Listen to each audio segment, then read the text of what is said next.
জান্নাতের দরজা খুলে যাবে এই তিনটি আমল করলে। এক নাম্বার, প্রত্যেক ফরজ নামাজের পর আয়াতুল কুরসি পাঠ করলে। আল্লাহর হাবিব সাল্লাল্লাহু আলাইহি ওয়াসাল্লাম হাদিসের মধ্যে বলেছেন, মান ক্বারা আয়াতাল কুরসি ফি দুবুরি কুল্লি সালাতিন মাকতুবাহ, যে ব্যক্তি প্রত্যেক ফরজ নামাজের পর আয়াতুল কুরসি পাঠ করবে, ওই ব্যক্তি মৃত্যুবরণ করতে দেরি তার জান্নাতে প্রবেশ করতে দেরি হবে না। সুবহানাল্লাহ পড়েন। আয়াতুল কুরসির মধ্যে আরো অনেক ফজিলত রয়েছে। কেউ যদি সকালবেলায় আয়াতুল কুরসি পাঠ করে সন্ধ্যা পর্যন্ত সে সকল প্রকার বিপদ আপদ এবং জিনের ক্ষতির হাত থেকে সে নিরাপদ থাকবে। আবার কেউ যদি সন্ধ্যাবেলায় আয়াতুল কুরসি পাঠ করে সে সকাল পর্যন্ত সকল প্রকার বিপদ আপদ থেকে সে নিরাপদ থাকবে। এই জন্য প্রত্যেক ফরজ নামাজের পর আয়াতুল কুরসি পাঠ করবেন। 2 নাম্বার, প্রতিদিন 100 বার সুবহানাল্লাহি ওয়া বিহামদিহি পাঠ করবেন।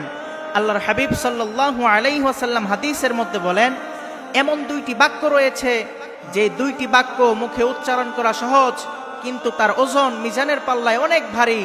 আর সেই 2টি বাক্য হচ্ছে সুবহানাল্লাহি ওয়া বিহামদিহি, সুবহানাল্লাহিল আযীম। আরেক হাদিসের মধ্যে আল্লাহর হাবিব সাল্লাল্লাহু আলাইহি ওয়াসাল্লাম বলেন, কেউ যদি প্রতিদিন 100 বার সুবহানাল্লাহি ওয়া বিহামদিহি পাঠ করে আল্লাহ তাআলা তার জিন্দেগীর সকল গুনাহ মাফ করে দিবেন, যদিও তার গুনাহ সাগর সমপরিমাণ হয়ে থাকে।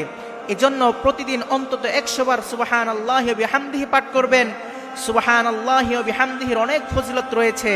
আরেক হাদিসের মধ্যে আল্লাহর হাবিব সাল্লাল্লাহু আলাইহি ওয়াসাল্লাম বলেছেন, কেউ যদি একবার সুবহানাল্লাহি ওয়া বিহামদিহি পাঠ করে আল্লাহ তাআলা তার জন্য জান্নাতের মধ্যে একটি খেজুর গাছ রোপণ করেন। সুবহানাল্লাহ পড়েন।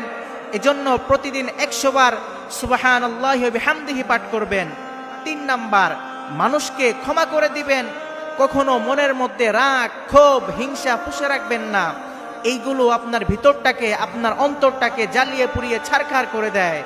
যখন আপনি মানুষকে ক্ষমা করে দিবেন তখন আপনার ভিতরটা ঠান্ডা হয়ে যাবে, আপনার অন্তর শান্ত হয়ে যাবে। আল্লাহর হাবিব সাল্লাল্লাহু আলাইহি ওয়াসাল্লাম হাদিসের মধ্যে বলেন, যে ব্যক্তি মানুষের প্রতি দয়া করে না আল্লাহ তাআলা তার প্রতি দয়া করে না।